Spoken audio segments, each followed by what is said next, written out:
ሰላም እንዴት ናችሁ? እንግዲህ በ2015 ሐምሌ ወር ላይ በተሰጠው የአካውንቲን ፋይናንስ ኤግዛም ላይ ፓርት 1ን ከነመልሳቸው አይተናል። ፓርት 2 ደግሞ ቀጣይ ጥያቄዎችን አብረን እናያለን። ለዚህ ቻናል አዲስ የሆናችሁ ቤተሰቦች ሰብስክራይብ በማረግ የደወል ምልክቷን በመጫን ቤተሰብ መሆን ትችላላችሁ። ፓርት 1ን ያላያችሁ ቤተሰቦቼ ቻናሌ ላይ ገብታችሁ ማግኘት ትችላላችሁ ወይም ደግሞ እዚህ ቪዲዮ ዲስክሪፕሽን ላይ አስቀምጥላችኋለሁ። Okay, question number 36. Which of the following ethical principle requires the auditors to be honest and straightforward in all professional and business relations? ስለዚህ እንደምናውቀው የኦዲቲንግ ምን አለው ኤቲካል ፕሪንሲፕሎች አሉ። ኮድ ኦፍ ኮንዳክት ወይም ኤቲካል ፕሪንሲፕሎች አሉ። ከነዛ ውስጥ ኦዲተሩ ሆነስት እና ስትሬት ፎርዋርድ እንዲሆን በፕሮፌሽናል እና በቢዝነስ ሪሌሽንሺፕ ውስጥ ቀጥተኛ የሆነ ታማኝነት ወይም ደግሞ ሆነስት እንዲሆን የሚያስገድደው ፕሪንሲፕል የትኛው ነው የተባለው? ስለዚህ ኢንቴግሪቲ፣ ፕሮፌሽናል ቢሄቪየር፣ ፕሮፌሽናል ኮምፒተንሲ ኤንድ ዲው ኬር ኤንድ ኦብጀክቲቪቲ ተሰጥቷል። ስለዚህ መልሳችን እንደሚሆነው ኢንቴግሪቲ የምንለው በነገራችን ላይ ምንድናቸው ፕሮፌሽናል ቢሄቪየር፣ ፕሮፌሽናል ኮምፒተንሲ ኤንድ ዲው ኬር፣ ኦብጀክቲቪቲ የሚለው ይሄንን ስላይድ ማንበብ ትችላላችሁ። ፖዝ አድርጉትና ይሄንን እኚህን ፕሪንሲፕሎች የኦዲቲንግ ኤቲካል ፕሪንሲፕሎች እነዚህ ናቸው። ለምሳሌ እኛ መልሳውን በዚህ ኬዝ መጀመሪያው ላይ ያለው principles of integrity impose an obligation on all professional accountant to be straightforward and honest in all professional and business relationship. Integrity also imply fair dealing and truthfulness ይላል። ስለዚህ መልሳችን ኢንቴግሪቲ ሆኖ በዚህ ምክንያት ስለዚህ ሌሎቹንም በዚህ መልክ አንብቧቸው። Okay, next, ABC Furniture produce item based on customer order. It used job order costing system with normal costing. In March 2022, the cost sheet for job number 125 showed the following data. ስለዚህ job order costing ነው የምንጠቀመው እና የተለያዩ ፈርኒቸሮች ነው የምንሰራው ከሱ ጋር የተገናኙ ዳታዎች ተሰጥተው ለምሳሌ predetermined overrate ቀድመን at the beginning of the year ኢንዳይሬክት ኮስቶችን ወይም ኦቨርሄዶችን አሎኬትድ ለማድረግ ፕሪዲተርማይንድ ያደርጋሉ። ምክንያቱም ኖርማል ኮስቲንግ ስለሆነ በፕሪዲተርማይንድ ሬት ነው የምናስገባው።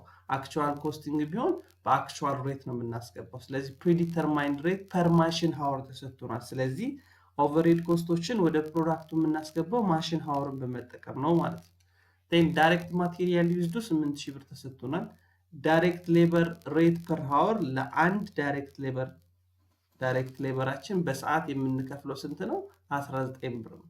ማሽን ታይም ዩዝድ አጠቃላይ ይሄንን ፕሮዳክት ለመስራት የወሰደብን ማሽን ሃወር ስንት ነው? 30 ሃወር። ዳይሬክት ሌበር ሃወር ይሄንን ፕሮዳክት ለመስራት ደግሞ የሰራት ዳይሬክት ቀጥተኛ ተሳትፎ ያላቸው ሌበሮች የሰሩት ሰዓት ስንት ነው? 20 ሰዓት። ስለዚህ ተጠይቅነው ምንድነው? What is the total cost of job number 125 for March under normal costing? በኖርማል ኮስቲንግ ቶታል ኮስት ኦፍ ዘ ፕሮዳክቱ ምን ያክል ነው የተባለው። ስለዚህ ቶታል ኮስት ማለት ዳይሬክት ማቴሪያል ፕላስ ዳይሬክት ሌበር ፕላስ ፋክተር ኦቨርሄድ ኦር ኢንዳይሬክት ኮስት የምንለው። ስለዚህ አሁን ምን ማድረግ እንችላለን? መልሳችን ቢ ይሆናል። ለምንድነው ቢ ሆኖ? ዳይሬክት ማቴሪያል ኮስታችን 8000 ዩዝድ ያደረግነው። ስለዚህ እሱን እናስገባል። ሌላኛው ዳይሬክት ሌበር ኮስታችን ደግሞ በሰዓት 19 ብር ነው፣ 20 ሰዓት ተሰርቷል። ስለዚህ 380 ብር አለ ማለት ዳይሬክት ሌበር ኢንከር ያደረግነው። then machine cost ደግሞ there is predetermined rate በአንድ ማሽን ሃወር ኢንከር እናደርጋለን ብለን ዲተርማይን ያደረግነው የኮስት መጠን ስንት ነው? 25 ብር ነው። ምን ያክል ማሽን ሃወር ተጠቅመናል? 30 ማሽን ሃወር ተጠቅመናል። ስለዚህ 750 ደግሞ የማሽን ኮስት ወይም ኢንዳይሬክት ኮስታችን ይሆናል ማለት ነው። ስለዚህ ቶታል ኮስት ኦፍ ዘ ፕሮዳክት ምን ያክል ይሆናል? 9130 ይሆናል ማለት ነው። Okay, next, Roba Corporation manufactures 30,000 ice chests during September. The overhead cost allocation base is bir per machine hour and the following variable overhead data pertain to September. ስለዚህ ይህ ማኒፋክቸሪንግ ተቋማት 30,000 የሚሆኑ ይሄ በእጅ የሚያዙ ማቀዝቀዣ የምንላቸው አይስ ቼስት የምንላቸው እነሱን አምርቷል። ዜን ኦቨርሄድ ኮስቶችን ወይም ኢንዳይሬክት ኮስቶችን አሎኬት የምናደርግበት አሎኬሽን ቤዛችን ደግሞ ማሽን ብር ፐር ማሽን ሃወር ነው የተሰጠ ዜን አክቹዋል እና በጀትድ ዳታም ተሰጥቶናል ለምሳሌ አክቹዋል ዩኒት ያመረትነው ስንት ነው 30000 በጀትድ ዩኒታችን ግን ስንት ነው 34000 and actual machine hour የተጠቀምነው እኚህን ፕሮዳክቶች ለማምረት 15000 ነው እንጠቀማለን ብለን ያሰብነው ግን 10800 ነው then variable overhead per machine hour ምክንያቱም allocation ቤዛችን ብር per machine hour ስለሆነ variable overhead per machine hourአችን actual ስንት ነው 11 ብር ነው በአንድ machine hour 11 ብር variable overhead አለብን ማለት ነው በጀትዳችን ግን ስንት ነበር በአንድ machine hour 11.25 ብር ይኖራል ብለን ነበር ስለዚህ ተጠይቀው ምንድነው what is variable overhead spending variance ነው ተጠይቀው ማለት ስለዚህ variable overhead spending variance ማለት በአክቹዋል variable cost overhead እና በበጀትድ variable cost መካከል ያለው ልዩነት ነው የምናወጣው ነገር ግን የምንጠቀመው actual machine hour ነው in order to determine this variance ማለት ነው ስለዚህ variable overhead spending variable ማለት it is essentially the difference between what variable production overhead is actual cost and what they should have cost given the levels of activity during the period ማለት ስለዚህ ምን ነው የምናደርገው በጀትድ ሬቱን ማይነስ አክቹዋል ሬቱን እናደርግና በአክቹዋል ሃወሩን እናባዛለን ማለት አክቹዋል ሃወሩ ስንል ማሽን ሃወራችን ማለት ስለዚህ በጀት ሬታችን ስንት ነው 1.25 ነው አክቹዋል ሬታችን ስንት ነው 11 ነው ስለዚህ መልቲፕላይድ ባይ አክቹዋል ማሽን ሃወራችን ስንት ነው actual machine hourአችን ስንት ነው 15000 ላይ ስንት ይሆናል 3750 ይሆናል ማለት ነው variable overhead spending varianceአችን ነገር ግን favorable ነው unfavorable ነው የሚለውን ስናይ ሁለቱን ነው የምናነጻጽረው ሁለቱን ሬቶች ነው የምናነጻጽረው እኛ ያቀርነው ምን ብለን ነበር በጀትዳችን 11.25 ብለን ነበር variable overheadአችን 11.5 ይሆናል በአንድ ማሽን ሃወር 11 ብር ከ25 ብር ኢንከር እናደርጋለን ብለን ነበር ነገር ግን አክቹዋሊ ኢንከር ያደረግነው ግን ስንት ነው በአንድ ማሽን ሃወር 11 ብር ብቻ ነው ኢንከር ያደረግነው ስለዚህ ፋቮራብል ምክንያቱም አክቹዋል ኮስታችን ከበጀትድ ኮስታችን ስላነሰ ማለት ስለዚህ መልሳችን ሲ ይሆናል ኦኬ ኔክስት question number 39 ይህ ጥያቄ እንግዲህ ሞዴላችሁ ላይ ነበረ ሞዴላችሁ ላይ ተጠይቀው በተለይ ለየት ባለ መንገድ ነበር 2015 በተሰጠው ሞዴል ኤግዛም ላይ ማለት እዛ ጋር ኤስቲሜትድ ካሽ ኮሌክሽናችን እና ሪሜኒንግ ካሽ ኮሌክሽን ጋር ተያይዞ ነበር እዚህ ጋር ደግሞ የተጠየቀው ምንድነው the amount of gross profit recognized by the company የተጠየቀው ማለት ስለዚህ the company or CCC began works on 2-year fixed price contract and the CCC recognized revenue over time according to percentage of completion for this contract and providing the following information so account receivable ተሰጥቶናል actual construction cost incurred ተሰጥቶናል cost collected on a project cash collected on the project during 2021 ተሰጥቶናል construction in progress ተሰጥቶናል estimated gross profit percentage completion ተሰጥቶናል ስለዚህ the amount of gross profit recognized በዚህ ካምፓኒ ምን ያክል amount of gross profit ነው recognized የተደረገው during the period ነው የተጠየቀው ማለት ስለዚህ ይሄን ምንድነው የምናደርገው ይሄን ለማግኘት construction in progress ማለት ምን ማለት construction in progress ማለት actual cost incurred plus gross profit recognized ስለዚህ የሁለቱ ድምር always ከconstruction in progress ጋር እኩል ይሆናል ስለዚህ ምን ማድረግ እንችላለን ማለት ነው ቦታ ስንቀያይረው gross profit recognized ለማግኘት construction in progress minus actual cost incurred ማድረግ እንችላለን ማለት ስለዚህ construction in progressአችን ስንት ነው construction in progressአችን 414 ነው and actual cost incurredአችን ደግሞ ስንት ነው actual cost incurredአችን ደግሞ ስንት ነው 270 ነው ስለዚህ gross profit recognized የሆነው በዚህ ፔሪድ ምን ያክል ነው ማለት እንችላለን 144 ነው ማለት እንችላለን ማለት ስለዚህ መልሳችን ቢ ይሆናል Okay, next, which one of the following intangible assets could not be sold by a business to raise needed cash for a capital project? No, ስለዚህ ከተሰጡን intangible assets ውስጥ ሸጠነው capital raise ልናደርግበት የማንችለው intangible asset የትኛው ነው? ስለዚህ ይሄ ቀላል ጥያቄ ነው ምክንያቱም ኮፒራይትን መሸጥ እንችላለን ትሬድማርካችንን መሸጥ እንችላለን ፓተንት ራይታችንን መሸጥ እንችላለን ነገር ግን ጉድዊልን ሸጠን ካፒታል ሬዝ ማድረግ አንችልም ምክንያቱም ጉድዊል ሲጀመር የሚኖረው it is define የማይደረግ አሴት ነው አይደል ጉድዊል የምንለው ቢዝነሱ ቶታሊ በሚሸጥበት ጊዜ የሚፈጠር አሴት ነው ጉድዊል የምንለው ስለዚህ ይሄንን ኢንታንጂብል አሴት ሸጠን ካፒታል ሬዝ ማድረግ አንችልም ማለት ነው ስለዚህ መልሳችን ዲ ይሆናል okay next the expected cash collection pattern is 60% in the month of sale which means 60% የሚሆነውን የዱቤ ሽያጭ ምን ሰበስበው በሸጥንበት ወር ነው ለምሳሌ መስከረም ላይ የ100 ብር ሽያጭ የምንሸጥ ከሆነ 60 ብሩ የሚሰበሰበው እዛው መስከረም ላይ ነው ማለት ነው the month of sale and 25% the following month then ከ100 ብሩ ውስጥ 25 ብሩ ደግሞ የሚሰበሰበው ጥቅምት ላይ ነው ያለን ቀጣይ ወር ነው and 10% is collected on the second following month ከ100 ብሩ ላይ ደግሞ 10% የሚሰበሰበው መቼ ነው ህዳር ላይ ነው ህዳር ላይ ስለዚህ 60% መስከረም ላይ ይሰበሰባል 25% ጥቅምት ላይ ይሰበሰባል 10% ህዳር ላይ ይሰበሰባል እንደዚህ ያለ ነው የሚነግረን ማለት and give the sale budget presented below given the sale budget presented below how much cash collected to cash is expected to be collected on January ነው የተጠየቀው ማለት if uncollectable amount 5% ነው እዚህ ጋር ያሉትን ፐርሰንቶች በደምሯቸው 95% ይመጣል that means 5% of the sale ከ100 ብር ውስጥ 5% አይሰበሰብም ይያለ ስለዚህ ጃንዋሪ ላይ አጠቃላይ ምን ያክል ካሽ ይሰበሰባል ነው ጥያቄው ስለዚህ ምን ማድረግ እንችላለን ጃንዋሪ ላይ የጃንዋሪ የራሱ 60% አለ የራሱ 60% ይሰበስባል ዜን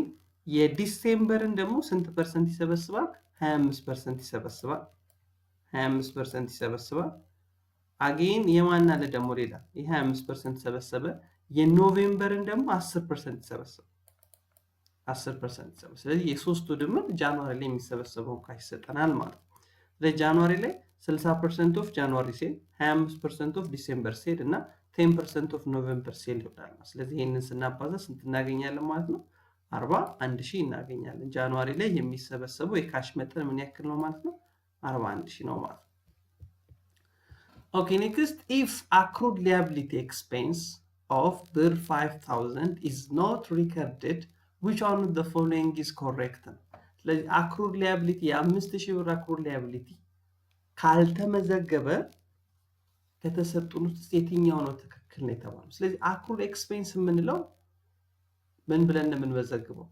ኤክስፔንስን ዴቢት አድርገን አካውንት ፔብልን ወይም ፔብልን ነው ክሬዲት የምናደርገው ምክንያቱም accrued expense ማለት ኤክስፔንሱን ኢንከር አድርገናል ነገር ግን ክፍያ አልከፈልንም ስለዚህ ሊያቢሊቲ ያለብን ማለት ስለዚህ ኤክስፔንስ አካውንት እና ሊያቢሊቲ አካውንት ሪከርድ መሆን ነበረባቸው ስለዚህ ይህ አልተመዘገብነው በ5000 አልተመዘገበም ስለዚህ መልሳችን ቢ ይሆናል ለምንድን ነው ቢ የሚሆነው ምክንያቱም ቢመዘገብ ኖሮ የትራንዛክሽን በዚህ ልክ ነበር ምን መዘግበው ዩቲሊቲ ኤክስፔንስ ዴቢትድ accrued payable credited አድርገን እንመዘግብ ነበር ነገር ግን ይህ ሁለቱም አልተመዘገቡ ማለት ኤክስፔንስ አንደርስቴትድ ሆኗል ማለት ምክንያቱም በ5000 መመዝገብ ያለበት 0 ነው ብለናል ስለዚህ ኤክስፔንስ አንደርስቴትድ ሆኗል ሴን ኤክስፔንስ አንደርስቴትድ ሆነ ደግሞ ማለት ኔት ኢንካም ምን ሆኗል ማለት ነው ኦቨርስቴትድ ሆኗል ማለት ኔት ኢንካም ምን ሆኗል ኦቨርስቴትድ ሆኗል ኦኬ አካውንት ፔብልም ወይም አክሩድ ፔብልም በ5000 መመዝገብ ነበረብን አልመዘገብንም ስለዚህ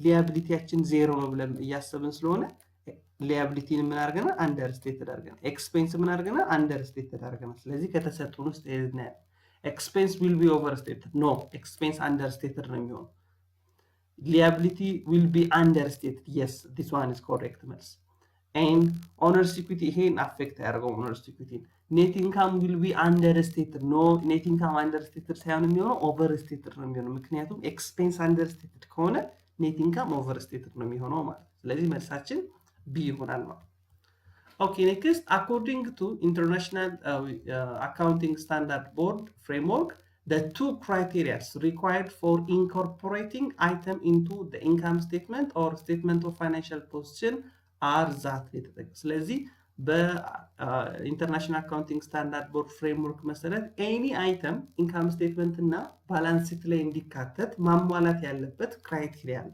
እነዛ ሁለት ክራይቴሪያዎች ምንድናቸው ነው የተጠየቀው to be incorporated ማለት incorporating into income statement and balance sheet ማለት ነው። ስለዚህ A, it satisfies the criteria or capital maintenance. It meets the requirement of comparability and consistency. C, it meets the definitions of an element can be measured and reliable. D, it meets the definitions of relevance and faithful presentation ይላል።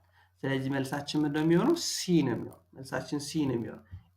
If it is meet the definitions of an element, which means አንድ የአሴትን ዴፊኒሽን፣ የላያቢሊቲን ዴፊኒሽን፣ የኤክስፔንስን ዴፊኒሽን፣ የሬቨኑን ዴፊኒሽን የሚያሟላ ከሆነና ሜዠረብል የሚሆን ሪላያብሊ ሜዠረብል የሚሆን ከሆነ ኢንካም ስቴትመንት እና ባላንስ ላይ ኢንኮርፖሬት ማድረግ እንችላለን ማለት ነው። ስለዚህ the two criteria required for incorporating item into income statement and financial position የምንላቸው the meeting the definitions of an element and can be measurable የሚለው ማለት ነው። faithful relevance and faithful information የሚሆነው ይህ ሁለቱ ዲ ላይ ያለው ምርጫ የሚሆነው ትክክል የሚሆነው ምን ቢሆን ነበር? to be useful of financial information more useful እንዲሆን relevance እና faithful representation መኖር አለበት። ስለዚህ to be useful ቢለን ኖሮ ዲንን መርጥ ነበር ማለት ነው። Okay, next, when searching for unrecurring liability at the year end, the focus of the auditor will be on checking. ስለዚህ ኦዲተሩ ያልተመዘገበ unrecorded liability at the end of the period በሚፈልግበት ጊዜ ፎከስ ማድረግ ያለበት የቱ ጋር ነው ጥያቄ። ያልተመዘገበ liability አይደንቲፋይ ለማድረግ ነው። So A, cash received from related parties recorded before the year end. related party የምንላቸው በሁለቱ ድርጅቶች መካከል የሆነ ኢንተረስት፣ ለምሳሌ አንደኛው ድርጅትና ሌላኛው ድርጅት በሚመሩት በተመሳሳይ ፋሚሊ ቤተሰብ ከሆነ ወይም ደግሞ አንዱ ላይ ሼር ካለው related party እንላቸዋል። So creditor whose account appear on subsidiary trial balance of the account payable አሁን ይሄ አይሆንም፣ ምክንያቱም ክሬዲተር ኦልሬዲ ተመዝግቧል። ሰብሲዳሪ ትራያል ባላንስ ላይ ያለ ማለት ሪከርድድ ሆኗል። ምክንያቱም እኛ የምንፈልገው አንሪከርድድ ሊያቢሊቲ and at the end of the year ነው የምንፈልገው። ስለዚህ ኤም አይሆንም። so cash payment recorded after the balance sheet date cash payment recorded after the balance sheet date አሁን ይሄንን እንያዘው። then invoice for goods purchased after the year end ይሄም አይሆንም፣ ምክንያቱም ኢንቴንሽናችን ምንድነው? አንሪከርድድ ሊያቢሊቲ መፈለግ። ስለዚህ አንሪከርድድ ሊያቢሊቲን አይደንቲፋይ ማድረግ የምንፈልግ ከሆነ ኦልዌይስ ምንድነው የምናደርገው? አፍተር ባላንስ ሺት ዴት የተከፈሉ ካሽ ፔመንቶችን የምናይ ከሆነ ድርጅቱ ሪከርድድ ሳያረጋቸው ፋይናንሻል ስቴትመንት ላይ ፕሬዘንት ሳያረጋቸው ነገር ግን ከባላንስ ሺት ዴቱ በኋላ የከፈላቸውን ትራንዛክሽኖች ብናይ ምን ማወቅ እንችላለን? ያልተመዘገቡ ሊያቢሊቲዎችን አይደንቲፋይ ማድረግ እንችላለን ማለት ነው። ስለዚህ መልሳችን ምንድነው የሚሆነው? cash payment recorded after the balance sheet date it helped us in order to identify unrecorded liability at the year end ማለት ነው። okay, next, the main purpose of accounting is ይሄ ቀላል ጥያቄ ነው። የአካውንቲንግ ዋነኛ ፐርፐሱ ምንድነው? to provide financial information for users ማለት። ስለዚህ መልሳችን ይሄ ይሆናል። okay, next, all of the following are the part of test of control for occurrence assertion in the acquisitions and payment cycle except ነው የተጠየቅነው። ስለዚህ acquisition and payment cycle የምንለው አለ ኢንቨንተሪን ወይም የምንፈልጋቸውን ማቴሪያሎች ከመግዛት ሂደት አንስቶ ክፍያ እስከ መክፈል ያለው ሂደት acquisition and payment cycle ይባላል። ስለዚህ ከነዚህ ሳይክል ውስጥ የማይካተተው የትኛው ነገር ግን ቴስት ኦፍ ኮንትሮላችን ምን ነው? ኦከራንስ ያ ሪሊ አኩዚሽን ኤንድ ፔመንቱ ሪሊ ሃፕን አድርጓል ወይ? ኦከራንስ አሰርሽን ምንለው ትራንዛክሽኑ ኢቨንቱ ሪሊ ኦከር አድርጓል ወይ ብለን ቴስት የምናደርገውን ኦከራንስ አሰርሽን እንለዋለን። ስለዚህ ምንድን ነው የተጠየቅነው? ይሄንን አኩዚሽን ኤንድ ፔመንት ሳይክል ላይ ኦከራንስ አሰርሽን ቴስት በምንሰራበት ጊዜ የማይካተተው ኤክሰፕት ተብሎ የተጠየቀው። ስለዚህ the first one tracing a sample good receiving note to the entire on purchase journal ይሄ ትክክል ነው። ምክንያቱም tracing a sample good receipt note የሪሲቭ ጉድ የተቀበልንበትን እቃ ገዝተን በምንቀበልበት ጊዜ receiving note ይኖራል። ከሱ ተነስተን entirely purchase journal ሄደን የምናይ ከሆነ yes occurrence really happen አድርጓል ወይ transaction ቢሆን ይነግረን and examining the payment document for approval yes ለዚህ ትራንዛክሽን አኩዚሽን የተከፈለ ፔመንት የተከፈለበትን አፕሩቫሉን ቼክ የምናደርግ ከሆነ ምን ይነግረናል ሪሊ ያ የምንለው አኩዚሽን ተፈጽሟል ወይ አልተፈጸመም የሚለውን ኦከራንሱን ማየት እንችላለን ሌላኛው ኢንስፔክሽንስ ኦፍ ፐርቼዝ ኦርደር ኤቪደንስ አውቶራይዜሽን yes ይሄም ምን ይነግረናል ሪሊ ፔመንት ሳይክላችን ወይ አኩዚሽን ሳይክላችን ላይ ትራንዛክሽን ሃፕን ማድረግ አለማድረጉን ቴስት የምናደርግበት ነው ኦከራንሱን The last one, observations of existing of proper segregation of duty. አሁን እዚህ ጋር segregation of duty ምን የሥራ ክፍፍል የተለያዩ ሰዎች የተለያዩ ስራ መስራት አለባቸው አንድ ሰው ብዙ ስራ መስራት የለበትም እንለው segregation of duty እንለዋል ስለዚህ observations of existing proper segregations of duty ኮድ ይሄ ምንድነው classification assertion occurrence assertion ሳይሆን classification assertion የሚነግረን ማለት ስለዚህ except ስለተባለ መልሳችን ዲ ይሆናል Okay, next, which one of the following should not be included on the physical inventory of the company? ከተሰጡት ውስጥ የድርጅቱ ኢንቨንተሪ ውስጥ መካተት የሌለበት የትኛው ነው የተጠየቀው? ኢንቨንተሪ ካውንት አድርገን ባላንስ ሺት ላይ በምናስቀምጥበት ጊዜ ከነዚህ ውስጥ የማይካተቱ ኢንቨንተሪ ባላንሳችን ውስጥ ማካተት የሌለበት Okay, a good in transit bought from another company with FOB shipping point term.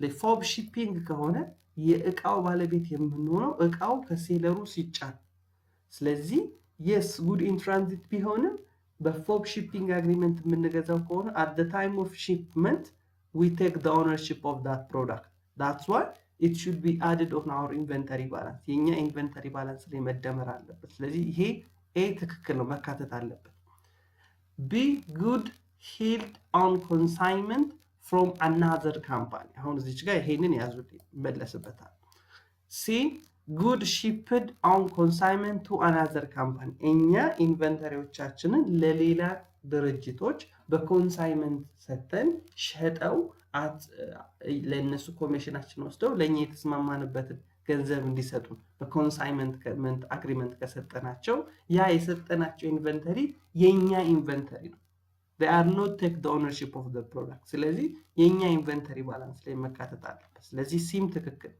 ሌላኛው ዲ good in process እያመረትን ያለ ነው work in progress የምንለው እየተመረተ ያለ የኢንቨንተሪ good ወይም goods it should be added on our inventory. ስለዚህ መልሳችን ነው የሚሆነው ቢ ነው የሚሆነው ምክንያቱም ከሌሎች የተቀበልነው በኮንሳይመንት good ከሌሎች የተቀበልነው ኢንቨንተሪ የኛ ኢንቨንተሪ ላይ መደመር የለበት ምክንያቱም እኛ የእቃው ኦነርሺፕ የለንም ሸጠን ኮሚሽን መውሰድ ነው የምንፈልገው እንጂ ኦነርሺፑን አልወሰድንም we act just like an agent ማለት ስለዚህ እንደዚህ አይነት ኢንቨንተሪዎች የኛ ኢንቨንተሪ ባላንስ ላይ መደመር የለባቸውም ማለት Okay, next, which one of the following is false about auditing? ስለ auditing ትክክል ያልሆነው የትኛው ነው?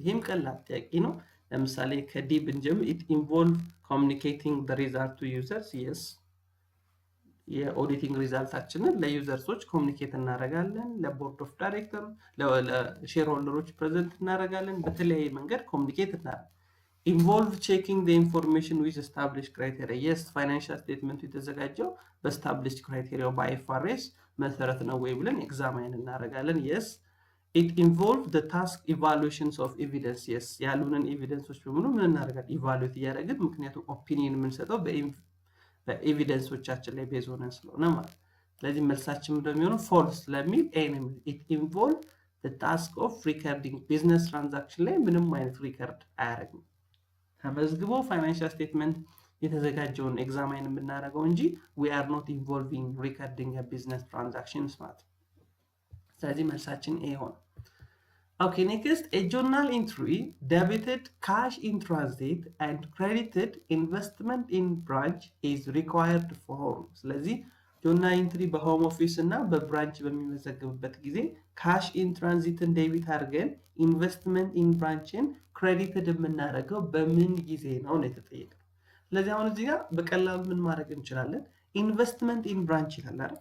investment in branch ከሆነ የሚመዘግበው ማን ነው ማለት ሆም ኦፊሱ ነው የሚመዘግበው ማለት ስለዚህ ብራንቹ ሪከርድ ያደርጋል የሚለው ነገር አንቀበልም። ለምሳሌ ሲናዲ መልስ ሊሆን አይችልም ማለት ምክንያቱም ብራንች ቱ ሪከርድ ይላል።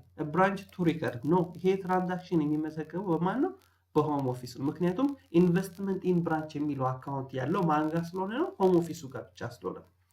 ኦኬ ናው ሌላ ደግሞ ሂንት የምናገኘው ኢንቨስትመንት ኢን ብራንቹ ምን ሆኗል? ክሬዲትድ ሆኗል። ኢንቨስትመንት ኢን ብራንቹ ክሬዲት ኢንቨስትመንት ኢን ብራንቹ ክሬዲትድ የሚሆነው ደግሞ በተለያየ መንገድ ብራንች ላይ ኢንቨስት ሊያደርግ ነው ገንዘብ በሚቀንስበት ጊዜ ነው። ወይም ከብራንቹ የሆነ ገንዘብ በምንቀበልበት ጊዜ ወይም ብራንቹ ላይ ኢንቨስት ያደረግነው ነገር በሚቀንስበት ጊዜ ነው ኢንቨስትመንት ኢን ብራንቻችንን ክሬዲትድ የምናደርገው። ኦኬ ስለዚህ ምን እናደርግ ማለት the home office to record the mailing of check by the branch on the last date of accounting period። ይህ ምንድነው የሚለን? ብራንቹ ለሆም ኦፊሱ ምን ልኳል? ቼክ ልኳል። ሜሊንግ ኦፍ ቼክ ይላል። ነገር ግን ላስት ዴት ኦፍ ትራንዛክሽን ስለሆነ ማን ጋር አልደረሰም? ሆም ኦፊሱ ጋር አልደረሰም። ስለዚህ ትክክለኛው መልስ ይሄ ነው። ምክንያቱም ካሽ ኢን ትራንዚት ብለን ነው ዴቢት ያደረግነው፣ ዜን ኢንቨስትመንት ኢን ብራንች ብለን ክሬዲት ያደረግነው ይሄ ነው። ስለዚህ መልሳችን ነው የሚሆነው ኤ ነው የሚሆነው። ቢ ለምንድን ነው የሚሆነው?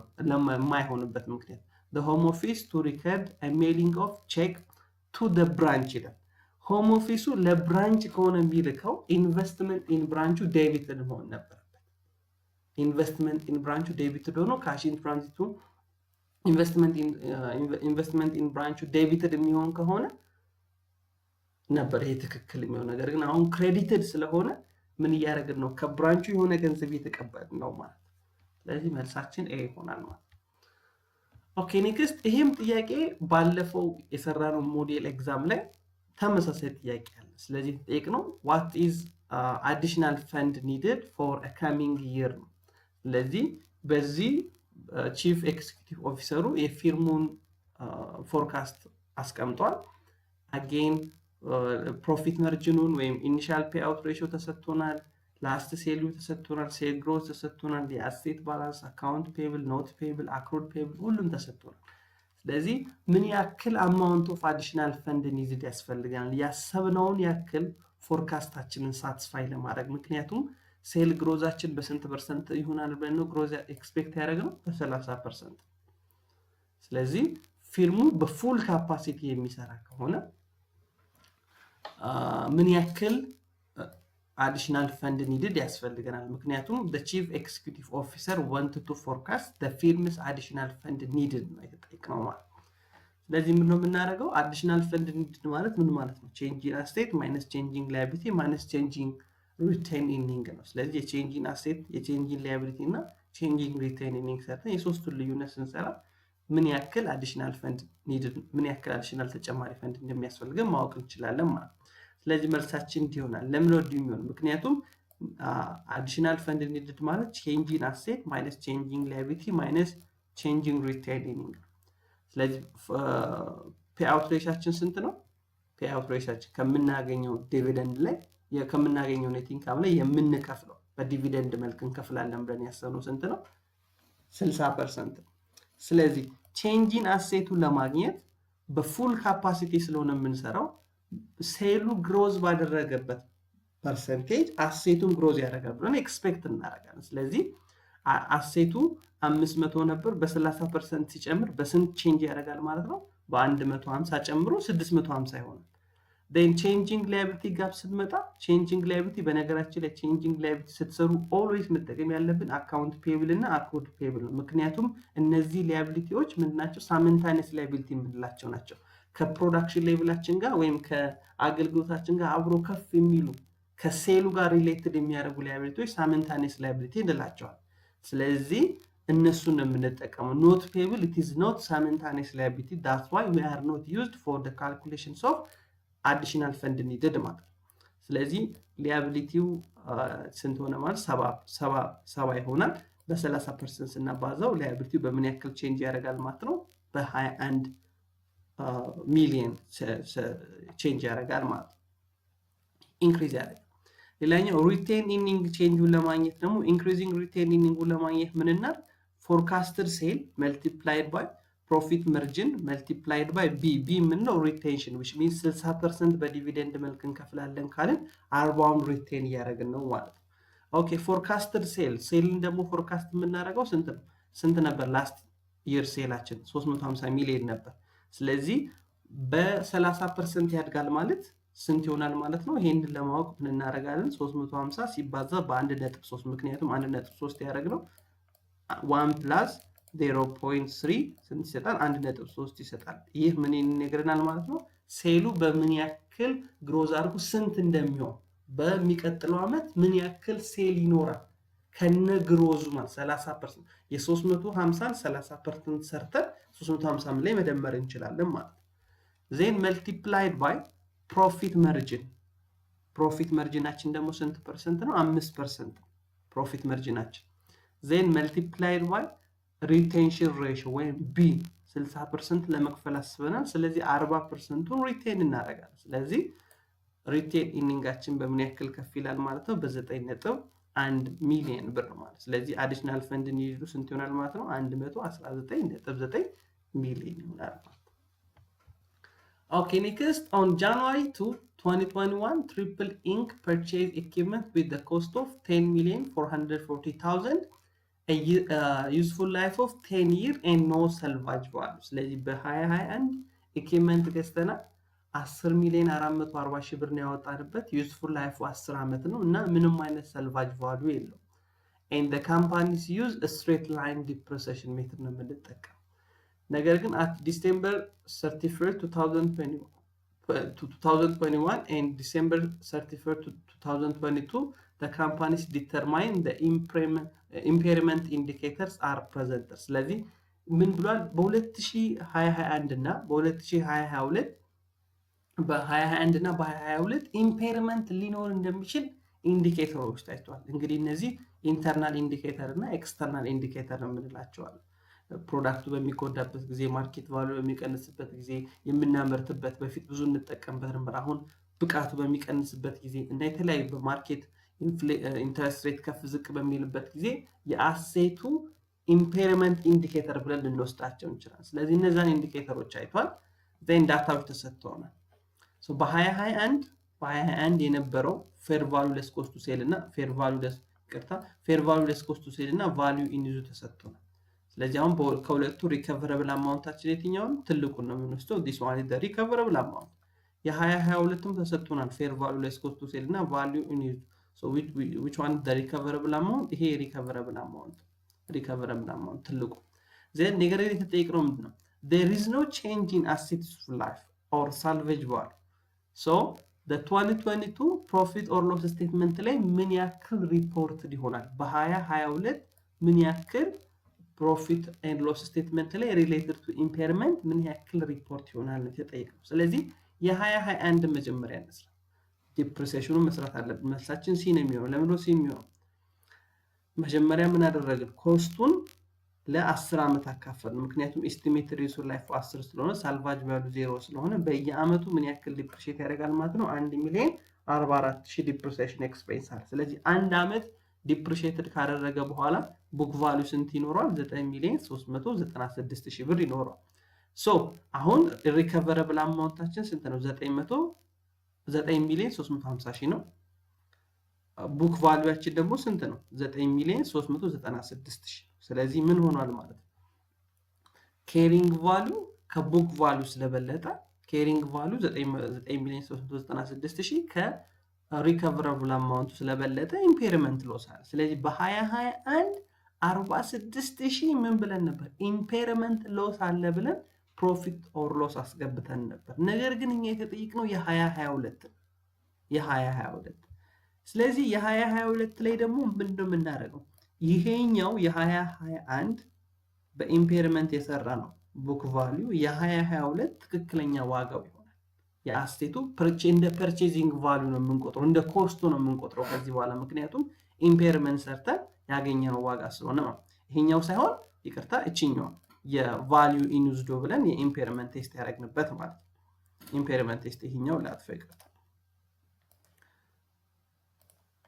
ኦኬ ስለዚህ በፌር ቫልዩ ስለሰራን ከዚህ በኋላ የአሴቱ ዋጋ ይህ ቡክ ቫልዩ ሳይሆን ቫልዩ ኢን ዩዝ ብለን የተጠቀምንበት ነው ስለዚህ አሁን አንድ አመት ዲፕሪሺየት አድርጓል ስንት አመት ይቀረዋል 9 አመት ይቀረዋል ስለዚህ 9 አመት ስናካፍለው ዲፕሬሴሽን ኤክስፔንሱ ምን ያክል ይሆናል ማለት ነው 1,038,888.89 ይሆናል ማለት ስለዚህ ከቡክ ቫልዩ ላይ ስንቀንሰው ከዲፕሬሴሽኑን ከቡክ ቫልዩ ላይ ስንቀንሰው ስንት እናገኛለን ከኮስቱ ላይ ስንቀንሰው ቡክ ቫልዩአችን ስንት ይሆናል 8,311,111.11 ይሆናል ማለት ኦኬ ከሁለቱ የ2021 ደግሞ ፌር ቫልዩ እና ለፌር ቫልዩ ስኮስቲር እና ቫልዩ ኢኒዙን ስናነጻጽር ሪከቨረብል አማውንታችን 850 ሺህ መሆን አለበት ብለናል 850 ሺህ ማለት አሁን ሁለቱን አማውንት በመናነጻጽርበት ጊዜ carrying value command አንሷል ከፌር ቫልዩ አንሷል ስለዚህ there is no impairment የአሴቱ ኢምፔር አላደረገም ነገር ግን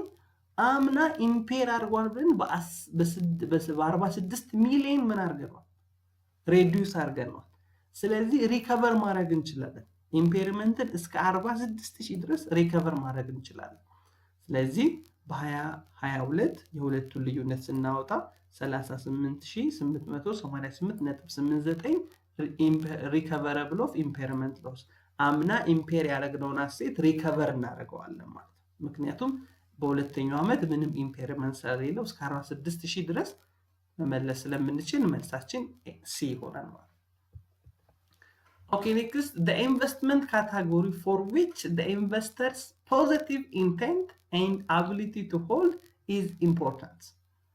ስለዚህ የተለያዩ ኢንቨስትመንት ሴኩሪቲዎች አሉ ከነዚህ ውስጥ the investor positive intent and ability to hold የተጠየቀ ስለዚህ a security reported under equity methods A, B, trading securities, C, security available for sale, D, security classified as held to maturity. Ability to hold it, positive intent and ability to hold it. ስለዚህ እንደዚህ አይነት ኢንቨስትመንት ካታጎሪዎች ምን እንደምላቸው ናቸው securities classified as held to maturity ለምሳሌ ቦንድ ሊሆን ይችላል የተለያዩ held to maturity የምላቸው ገዝተናቸው እስከ ማቹሪቲ እስከ 5 ዓመት ድረስ ከሆነ ፍላጎታችንና እስከዛ መያዝ የምንችል ከሆነ መሀል ላይ አንሸጣቸውም አናስተላልፋቸውም እስከ ማቹሪቲ ይዘን ምን ጠብቃቸው ኢንቨስትመንቶች ከሆኑ ሂልድ ቱ ማቹሪቲ የምንላቸው ናቸው ማለት ነው Okay, next, which one of the following would tend to favor a low dividend payout? ከተሰጡት ውስጥ low dividend payout በድርጅት ውስጥ ዲቪደንድ የሚከፈልበት ሬት ትንሽ እንዲሆን payout low dividend payout እንዲሆን ምክንያት የሚሆን የትኛው ነው ወይም low dividend payout እንዲኖር ፖዚቲቭ ኢምፓክት ያለው የትኛው ነው A, eliminations of tax defer on capital gain. B, investment desire for high dividend yield. C, higher tax rate on capital gain than dividend income. D, high inflation cost for flotation cost for equity issue. So, let me say A ስናየው ካፒታል ጌን የምንለው አንድን አሴት ወይም አክሲዮን ከሆነ ገዝተን በ100,000 ገዝተን በ150,000 አቆይተን ብንሸጥ ከሆነ በዚህ ላይ አቆይተን በመሸጣችን የምናገኘው ትርፍ ላይ የምንከፍለው ታክስ ካፒታል ጌን ይባላል ስለዚህ ይሄንን ምን ማድረግ እንችላለን ዲፈር ማድረግ እንችላለን አይደል ዲፈር ማድረግ እንችላለን ምክንያቱም እስከምንሸጠው ድረስ አንከፍልም ካፒታል ጌን አቆይተን አትርፈን እስከምንሸጠው ድረስ ካፒታል ጌን አንከፍልም ስለዚህ ይሄ ታክስ ዲፈራል ኦን ካፒታል ጌን እንለው ስለዚህ ይሄ ታክስ ዲፈር ማድረጋችን ካፒታል ላይ eliminations of the tax deferral on capital gain ከዚህ በኋላ ካፒታል ላይ ጌን ላይ ታክስን ዲፈር ማድረግ አይቻልም እስከምትሸጡት ጠብቃችኋለሁ ታክስ የምትከፍሉት የሚለው ነገር ቢነሳ ምን ይሆናል ሰዎች ብዙ ዲቪደንድ መውሰድ ይፈልጋሉ ምክንያቱም አሁን አብዛኞቹ ዲቪደንዳቸውን ወደ ካፒታል ጌን ወደ አክሲዮን ማሳደጊያ የሚያስተላልፉበት አንደኛው ምክንያት ይሄ ነው ምክንያቱም ዲቪደንድ ከወሰድን ታክስ እንከፍላለን ወደ አክሲዮን ከለወጥ ነው ግን ታክስ አንከፍልም ስለዚህ ካፒታል ጌናችንን ዲፈር ያደርጋል ይሄ ማድረግ አይቻልም ቢባል ሰዎች ዲቪደንድ ይወስዳሉ ስለዚህ ሃይ ዲቪደንድ ፔአውት ነው የሚኖረው ማለት ስለዚህ ኤ አይሆን ለኛው ኢንቨስተር ዲዛይር ፎር ሃይ ዲቪደንድ ይልድ ኢንቨስተሮች ትልቅ ዲቪደንድ ይልድ የሚፈልጉም ከሆነ low dividend payout ምንለው ሊኖር አይችልም ምክንያቱም the investor have the desire for getting high dividend yield that's why we should pay high dividend ማለት rather than low dividend payout ሌላኛው high tax rate on capital gain than on dividend income በካፒታል ጌን እና ዲቪደንድ ታክስ መካከል ያለውን በካፒታል ጌን እና በዲቪደንድ ኢንካም መካከል ያለውን የታክስ ሬት በምናነጻጽርበት ጊዜ የካፒታል ጌኑ ታክስ ሃይ ከሆነ ከዲቪደንድ አንጻር ሰዎች ዲቪደንድ መውሰድ ይፈልጋል። ነገር ግን የዲቪደንድ ታክሱ ትንሽ ከሆነ እና የካፒታል ጌን ታክሱ ትንሽ ከሆነ እና የዲቪደንድ ታክሱ ከፍተኛ ከሆነ ሰዎች ዲቪደንድ መውሰድ አይፈልጉም።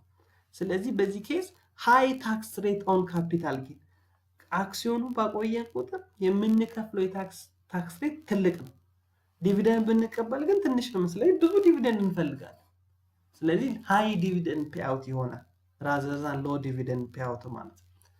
ስለዚህ መልሳችን ምን ይሆናል ማለት ነው? ሃይ ፍሎቴሽን ኮስት ፎር ኢኩዊቲ ኢሹ አዳዲስ አክሲዮኖችን ኢሹ ለማድረግ ስንል የምናወጣው ወጪ ፍሎቲንግ ኮስት እንለዋለን። ስለዚህ if these floating costs are high the companies may choose to have low dividend payout ማለት rather than ለአክሲዮን ከፍለን እንደገና አዳዲስ አክሲዮን ለመሸጥ ስንል የምናወጣው ወጪ ፍሎቲንግ ኮስቱ ትልቅ ከሆነ ከምንከፍል ይልቅ ዲቪደንድ ፔአውት ሮሻችንን ዝቅ እያደረግን እዛው በራሳችን በሪቴይኒንግ ድርጅታችንን ፋይናንስ እያደረግን እንሄዳለን ማለት ነው።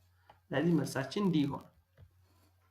Next, under job order costing system, the dollar amount transferred from the work in progress to finished good is the sum of cost charged to all jobs የተጠየቀው። ስለዚህ በጆብ ኦርደር ኮስቲንግ ጊዜ የተለያዩ ጆርናል ኢንትሪዎችን እንመዘግባለን። ለምሳሌ ማቴሪያል ስንገዛ፣ የገዛነውን ስንመልስ፣ ወደ ፕሮዳክሽን ሲገባ፣ ሲያልቅ፣ ኢንዳይሬክት ኮስቶችን አሎኬት ስናደርግ ለኢንዳይሬክት ሌበር እና ለዳይሬክት ሌበር ክፍያ በምንከፍልበት ጊዜ ጆርናል ኢንትሪዎችን እንመዘግባለን። ስለዚህ እዚህ ጋር የተጠየቅነው the dollar amount transferred from work in progress to finished good ከworking progress ወደ finished good የምናስተላልፈው ምን በሚሆንበት ጊዜ ነው?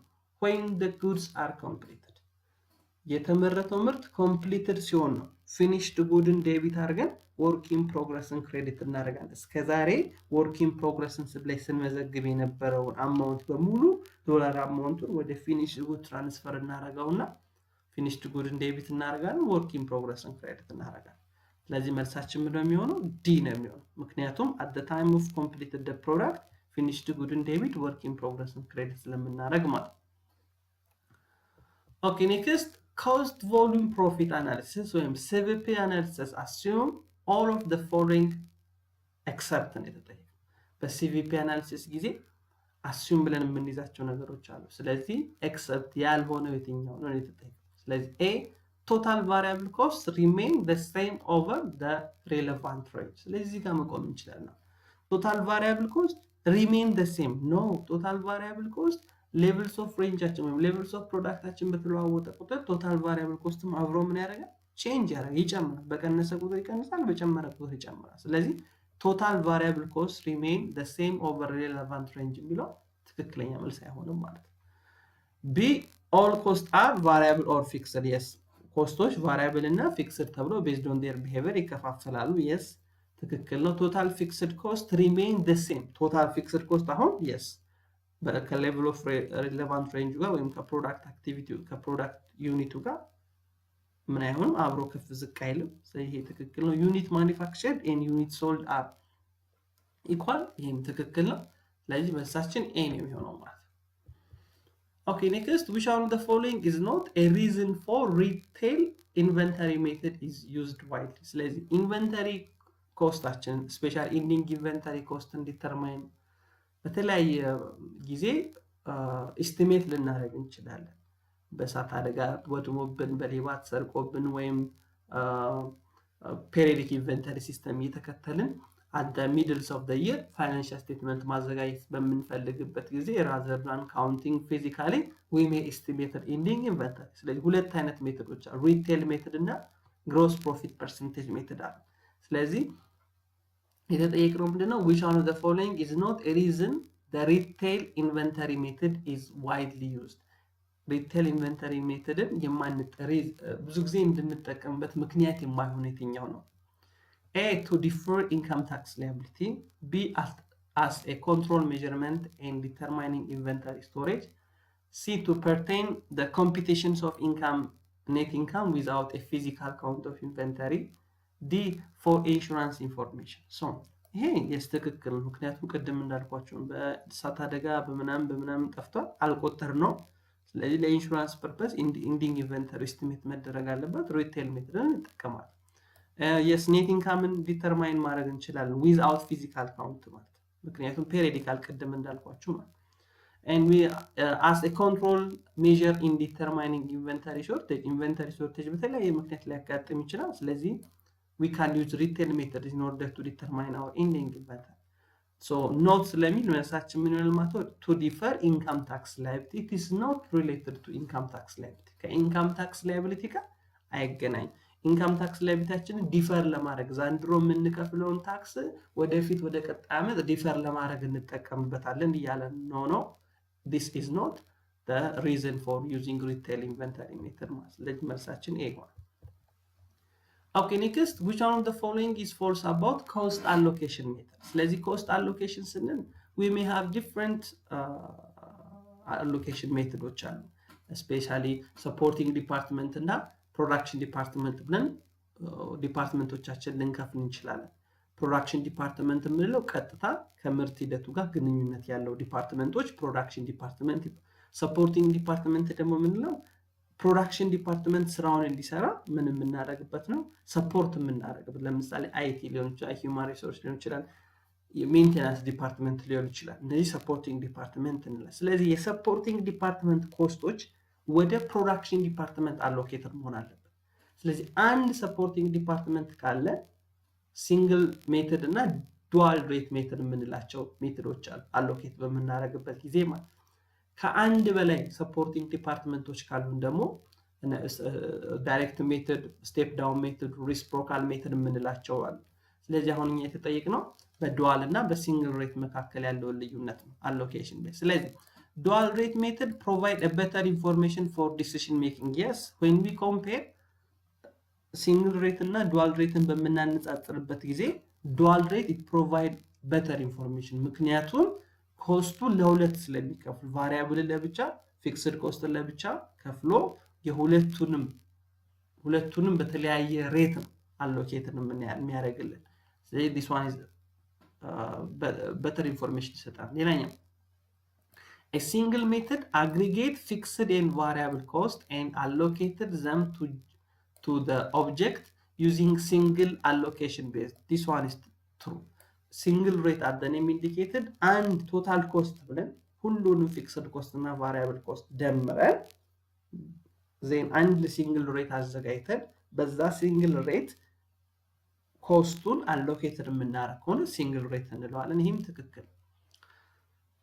Next, single rate and dual rate methods group cost into separated variable cost and fixed cost pool and use a single allocation rate. No, dual rate cost and fixed እና variable ነው ይለያል። ትክክል ነው እዚህ ጋር። ነገር ግን it is not use single rate. Single rate ሳይሆን የሚጠቀመው single allocation base and single rate ይጠቀማል። No, dual rate ከሆነ we should use two allocation based and two rate ነው የምንጠቀመው ማለት ነው።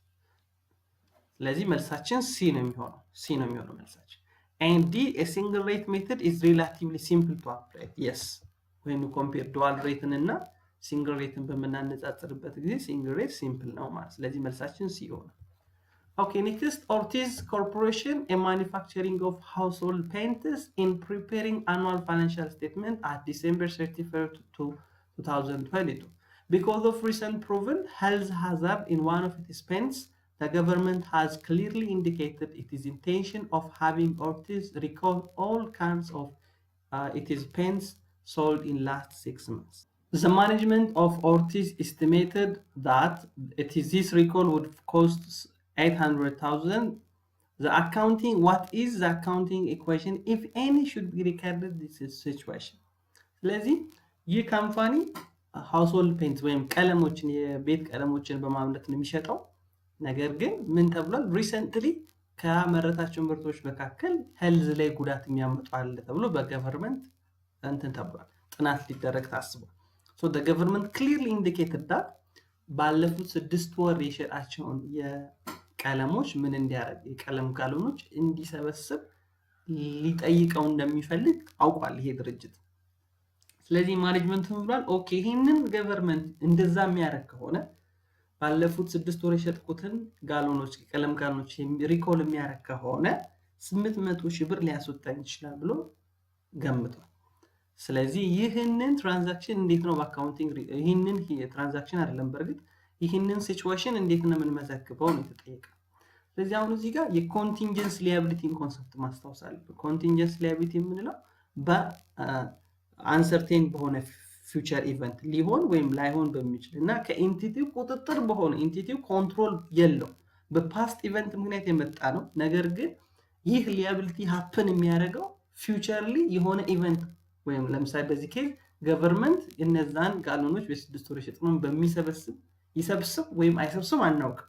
ስለዚህ it depends on the future event ማለት ነው። ስለዚህ ኢንቲቲ ከኢንቲቲ ኮንትሮልም ውጪ ነው። እንደዚህ በሚሆንበት ጊዜ we are not recorded ማለት ነው። ሪከርድ አናደርገው። ስለዚህ ምን ነው የምናደርገው? we should disclose only simply contingency liability አለ ይሄ ሊኖር ይችላል ብለን ኖት ላይ ዲስክሎዝ እናደርገዋለን እንጂ ሪከርድ አናደርገው። ምክንያቱም the situation it is not our we cannot control the situations and it depends on the future uncertain event ማለት ነው። ስለዚህ ዲ ነው መልሳችን ማለት ነው። next the use of statistical sampling technique enable the auditor to statistical sampling technique መጠቀማችን ኦዲተርን enable to ነው የተጠየቅነው ማለት ነው። so eliminate the need for judgmental decision ነው statistical sampling መጠቀማችን የኦዲተሩን judgmental decision eliminate አያደርገው። so B quantifying the sampling risk yes this one is true.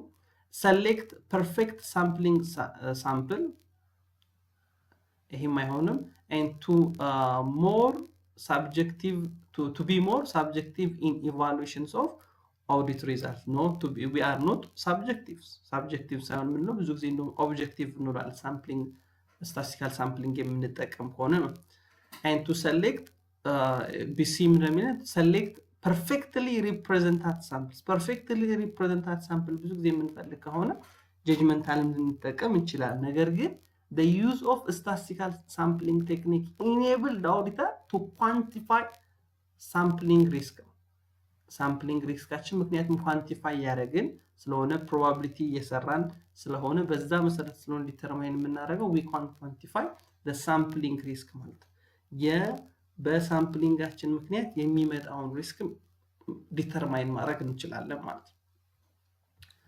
Okay, next which one of the following is false in connection to job order costing system? በጆብ ኦርደር ኮስቲንግ ሲስተም ጋር ትክክል ያልሆነው የትኛው ነው? ቅድም ተመሳሳይ ጥያቄ ሰርተናል ከዚህ ጋር። so A work in progress is credited for transferring of completed unit to finished good yes ትክክል ነው ይሄ ምክንያቱም completed ከሆነ finished good ዴቢት አድርገን work in progress ነው ክሬዲት የምናደርገው።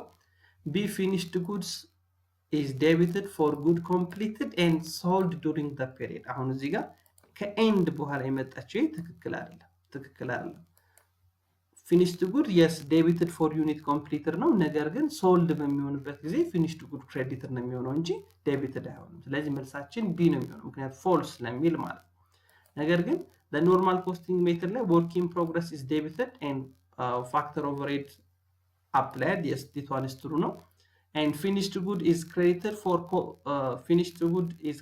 for cost of goods shipped to the customer ምክንያቱም ልክ ፕሮዳክቱን በምንሸጥበት ጊዜ cost of goods sold ዴቢት አድርገን finished good ነው ክሬዲት ብናደርገው ስለዚህ ዲ ትክክል ነው። ስለዚህ መልሳችን ቢ ነው የሚሆነው ማለት ነው። next as general rule a debt service expenditure in debt service fund are recognized ነው የተጠየቀው።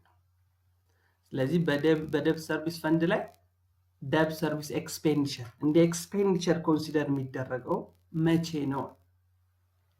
ክፍያ ደብ ሰርቪስ ፈንድ ምን የተለያዩ ሎንግ ተርም ፔመንቶቻችን ለመክፈል ስንል የምንይዘው ፈንድን አኮሙሌት የምናደርግበት የፈንድ ታይፕ ነው። ስለዚህ as general rule debt service expenditure in general fund in debt service fund are recognized መቼ ነው እንደ ኤክስፔንዲቸር ሪኮግናይዝ የሚደረገው ነው የተጠየቀው።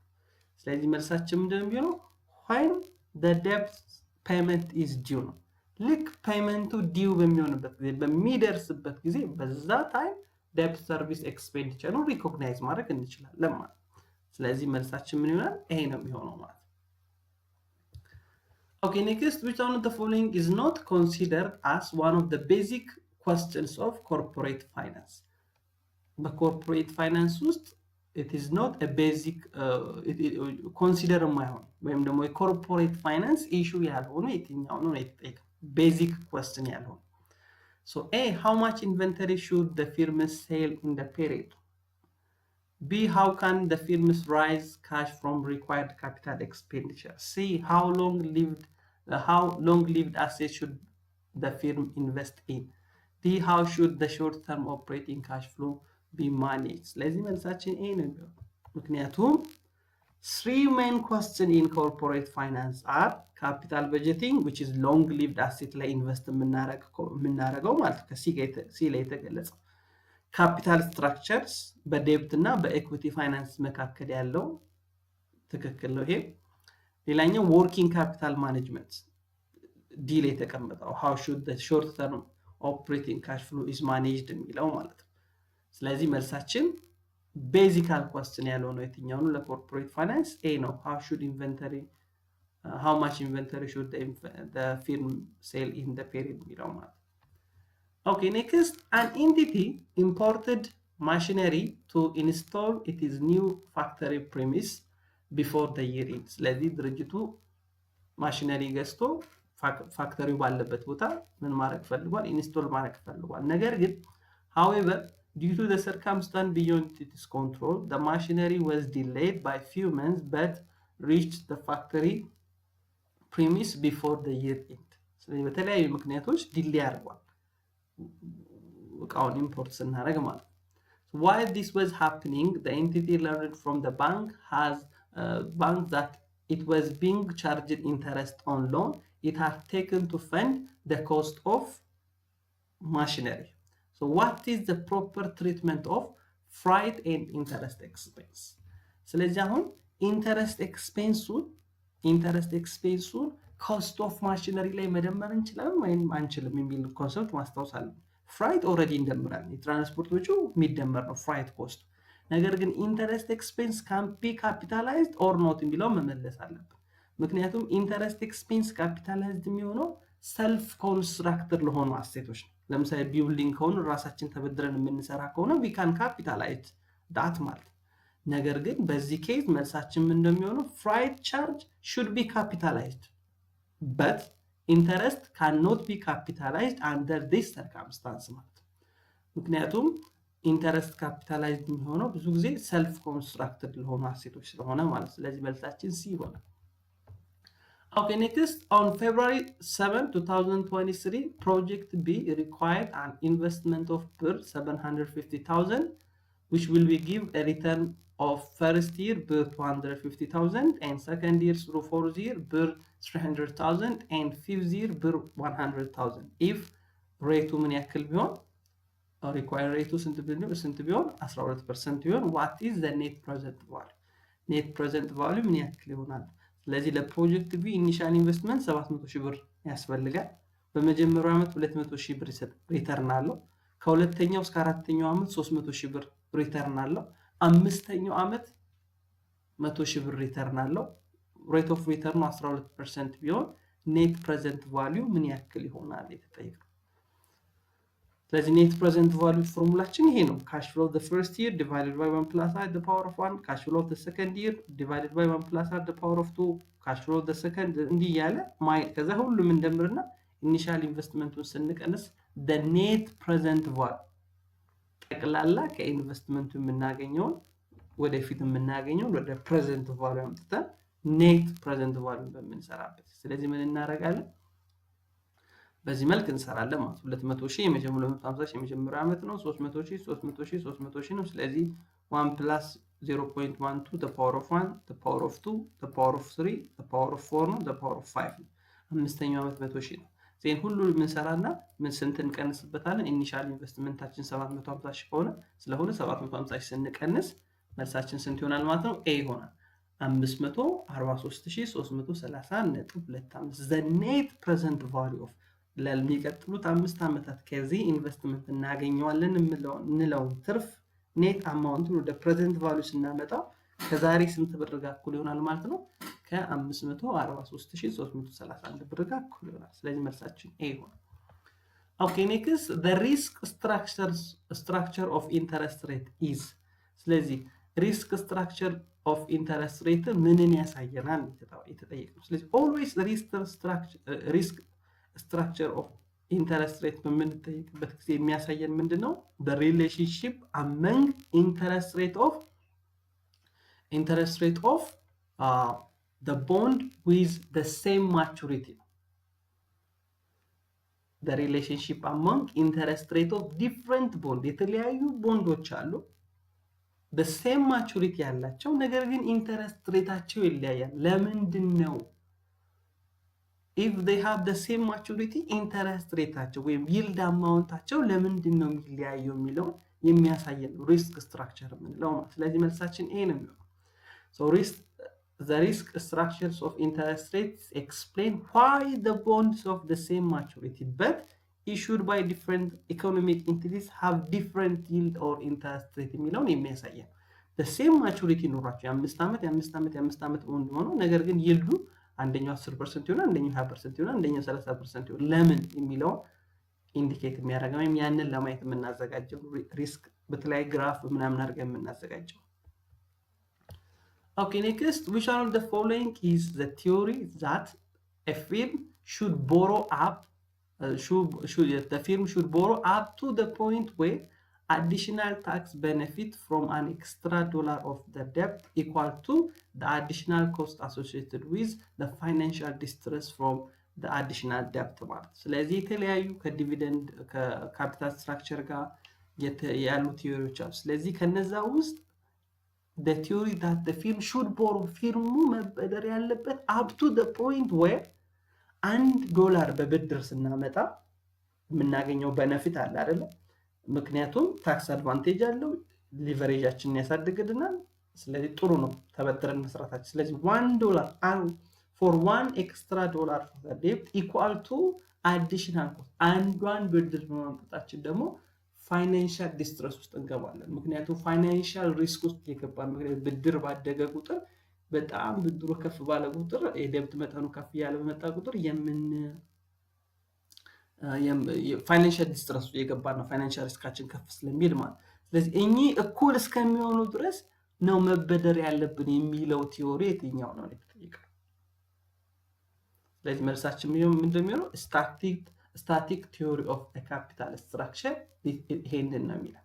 static theory of the capital structure it says that a firm should borrow up to the point where the additional tax benefit from an extra dollar amount of debt equal to additional እስከዚህ ድረስ ብቻ ነው መበደር ያለብን። ከዚህ በላይ የሚሆን ከሆነ ምን ያደርጋል ማለት ነው? ሌላ ችግር ውስጥ ስለምንገባ ማለት ነው።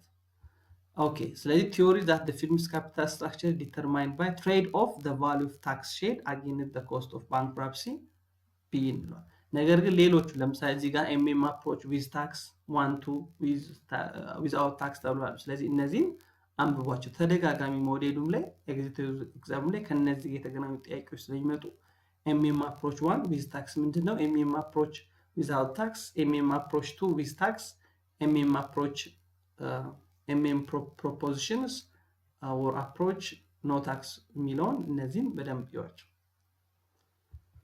Okay, next, which one of the following account typically it would be used by agency fund? በኤጀንሲ ፈንድ ብዙ ጊዜ የምንጠቀመው አካውንት የትኛው ነው? ኤጀንሲ ፈንድ ስንል በነገራችን ላይ ለሾርት ተርም እንደ ኤጀንት ሆነን እናገለግልበት። ለምሳሌ ገቨርንመንት ሪጂናል ገቨርንመንቶች የፌደራል ገቨርንመንትን ታክስ ይሰበስቡና እጃቸው ላይ ቆይቶ ጊዜው ሲደርስ ለመንግስት ለፌደራል መንግስት ትራንስፈር ያደርጉታል። ስለዚህ ኤጀንሲ ፈንድ እንለዋለን። ብዙ ጊዜ እንደዚህ አይነት ቲፒካል አካውንት ያለ ምንድነው? ካሽ። ምክንያቱም agency funds are used to account for asset held by the government as an agent for individual private organization or other government or other funds ማለት ነው። ስለዚህ ብዙ ጊዜ የሚኖረን አካውንት ካሽ እና ሊያቢሊቲ ሁለቱ እኩል ነው። በአሴት እና በሊያቢሊቲ መካከል ያለው ባላንስ እኩል ነው። ካሽ እና ሊያቢሊቲ ምክንያቱም የሰው ገንዘብ ነው የተቀበልነው ስለዚህ ስንቀበል ካሽ እና ሊያቢሊቲ እንመዘግባለን ልክ ለሚመለከተው አካል ስንሰጥ ደግሞ ሊያቢሊቲ ይቀንሳል ካሽ ይቀንሳል ዜሮ ይሆናል ማለት Okay, next you want to go USA 5 years from now for your MSc degrees and you can save 3,100 per year beginning 1 year from today. You plan to deposit fund in one of the commercial banks that you think will pay 8.5% interest per year. Under this condition, how much would you have just after you make the fifth deposit or 5 years from now? ስለዚህ የዛሬ 5 ዓመት አሜሪካ ሄደን ኤምኤስሲያችንን መማር ፈልገናል እና በየአመቱ 3100 ብር ዲፖዚት ማድረግ ፈልገናል ነገር ግን ከመቼ ጀምሮ ነው ቢግን 1 year from ነው ዛሬን የወሰነው ነገር ግን ቁጠባ 3100 ብሩን የምናስቀምጠው ቢጊኒንግ 1 year from today ከአንድ አመት በኋላ ነው የምናስቀምጠው አሁን እዚህ ጋር ኦርዲነሪ አኒዩቲ ነው ወይስ አኒዩቲ ዲዩ ነው የሚለው መለየታል አኒዩቲ ዲዩ ከሆነ at the beginning of the year ነው የሚመዘገበው ስለዚህ ዛሬ ከወሰነ ዛሬ ነው 3500 ብር ማስቀመጥ 3100 ብር ማስቀመጥ ያለብን ነገር ግን ዛሬ ወስነን ከአመት በኋላ ከሆነ 3100 ብር የምናስቀምጠው ይሄ ኦርዲነሪ አኒዩቲ ይሆናል ምክንያቱም at the end of this year ነው 3100 ብር ለማስቀመጥ ያስመው ስለዚህ at the end period የሚከፈል ከሆነ ኦርዲነሪ ነው at the beginning ከሆነ annuity due ነው ስለዚህ በዚህ ኬዝ beginning of 1 year from today ስለሚል ምን ሊመስል ይችላል annuity due ሊመስል ይችላል ነገር ግን ሪሊ ክፍያው የሚከፈለው መቼ ነው at the end of this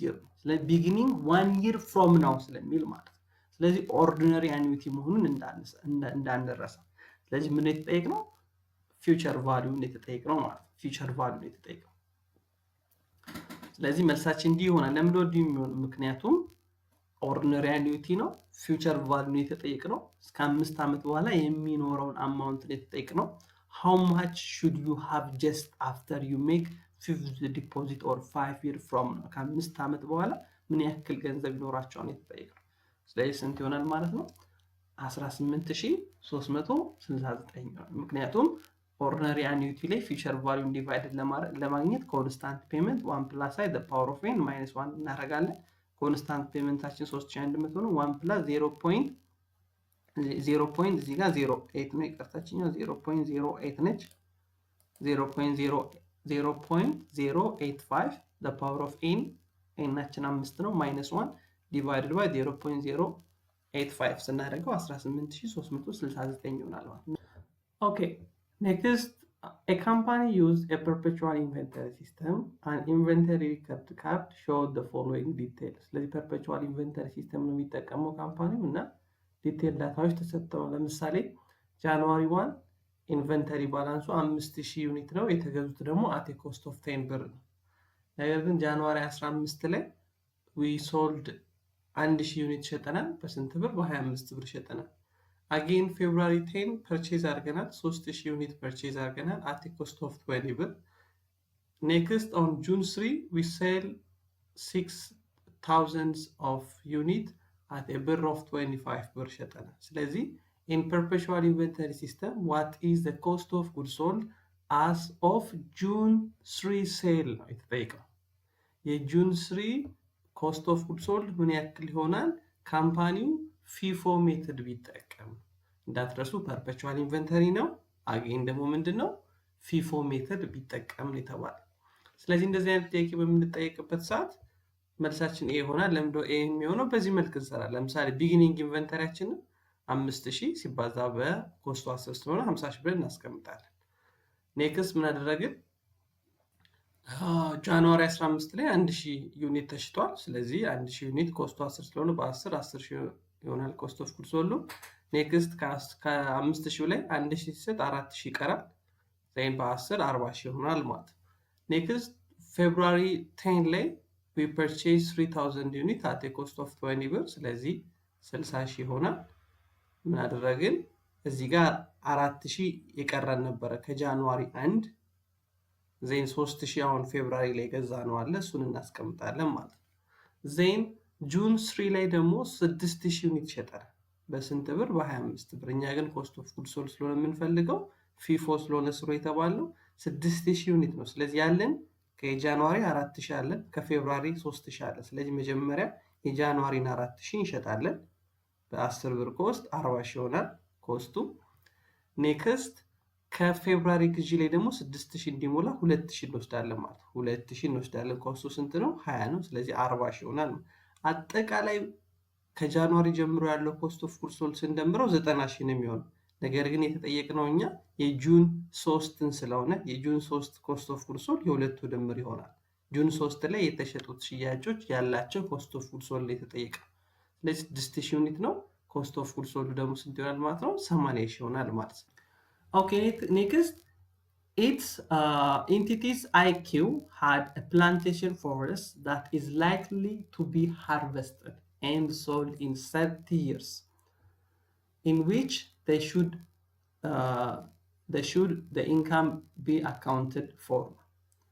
ስለዚህ እንዴት ነው ይህ ኢንካሙ አካውንትድ የሚደረገው? ምክንያቱም ኢንቲቲው ፕላንቴሽን አለው to be harvested sold in 30 years ነው የተጠየቀው። ስለዚህ እንዴት ነው የድርጅቱ ኢንካም አካውንትድ የሚደረገው ነው የተጠየቅነው ማለት ነው። ስለዚህ income should be measured annually and reporting using fair value that recognized and measured biological growth. B, plantation forest should be valued every 5 years and the increase in value should be shown in the statement of recognized gain and loss. C, no income should be recognized until the first harvest and sale in 30 years. D, the eventual sale proceeds should be estimated and matched to the profit and loss account over 30-year period. ስለዚህ እንዲህ በሚሆንበት ጊዜ ፕላንቴሽን አለን፣ ፎረስት አለን፣ ነገር ግን it's likely to be harvested ነው አይደል? likely to be harvested in 30 years ነው። እንደዚህ በሚሆንበት ጊዜ ኢንካሙን አካውንት የምናደርገው ኤ ነው ትክክለኛው ነው። income should be measured annually and reported using fair value that recognized and measured biological በባዮሎጂካል ግሮዝ ላይ ዲፔንድ እያደረግን በሱ ፌር ቫልዩ እየሰራን ኢንካሙን አኑዋሊ ሪኮግናይዝ ኤንድ ሪፖርት ማድረግ እንችላለን ኢቭን ኢፍ 30 ዓመት ለሃርቨስቲንግ ቢጠብቅም ማለት ነው። ስለዚህ መልሳችን ኤ ይሆናል ማለት ነው። ኦኬ ኔክስት the following cost information that directly the following information about direct material chemicals is taken from the Kotabe textile firms.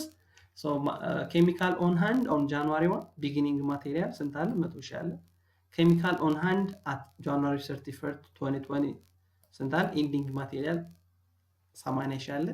cost of material issued to factory ከስቶር ወደ ፋክተሪ ኢሹ የተደረጉ ማቴሪያሎች ስንት ናቸው?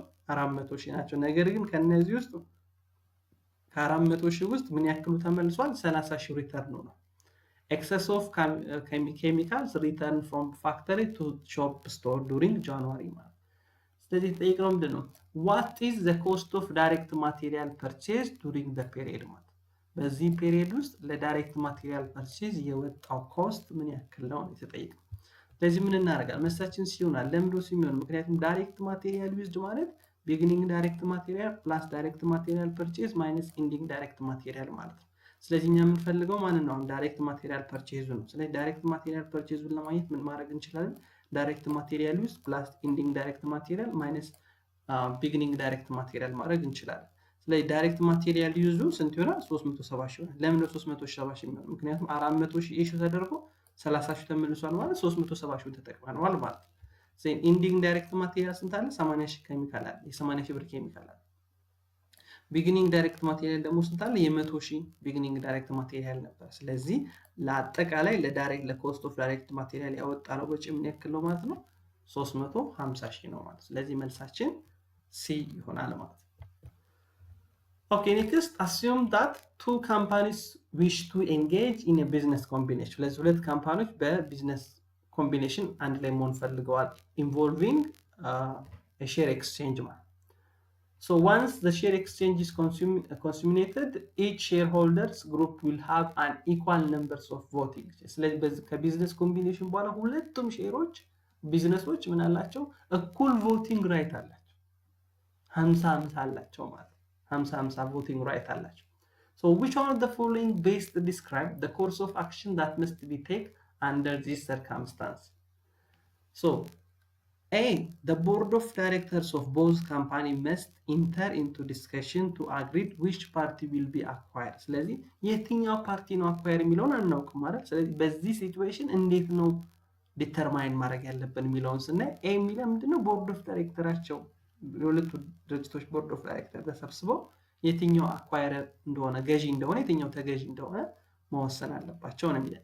B, no acquirer can be identified since no shareholder group has majority voting control, so the share exchange will be annulled ነው የሚለው። ስለዚህም ትክክለኛ መልስ አይሆንም። C ምን ይላል? other factor must be examined to determine whether the shareholder group is more which shareholder group is more dominant። ስለዚህ መልሳችን የሚሆነው C ነው።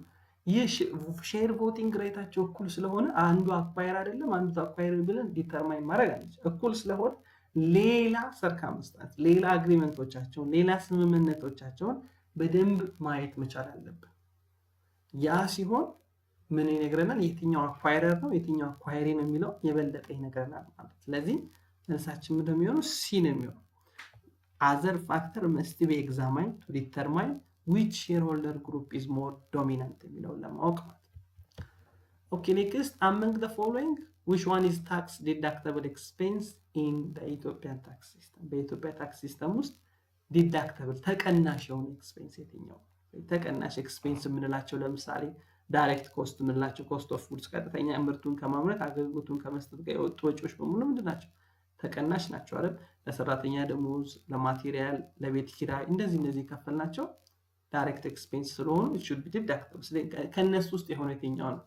So insurance expense A ላይ ያለ። B, damage covered by insurance policy or contract of indemnity guarantees or suit.